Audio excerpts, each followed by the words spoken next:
اللي هي النهارده ايه؟ عملنا البطاطا في الاكياس الحراريه بدل مشويه او بدل في الحله، فقلنا نجربها في الاكياس الحراريه. هي الصراحه ما خدتش وقت، وانا جايبه بطاطا كبيره مش جايبه بطاطا صغيره. هي بس سخنه دكانه، بس بصوا طالعه عامله ازاي. شايفين البطاطا شكلها حلو ازاي اهي سخنه كده.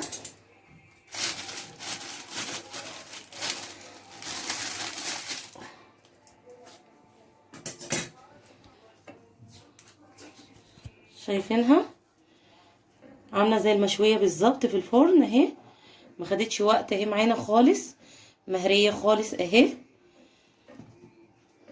حلوه الاكياس الحراريه في البطاطا وما عملتش ميه. شايفين شكلها اهي اهي.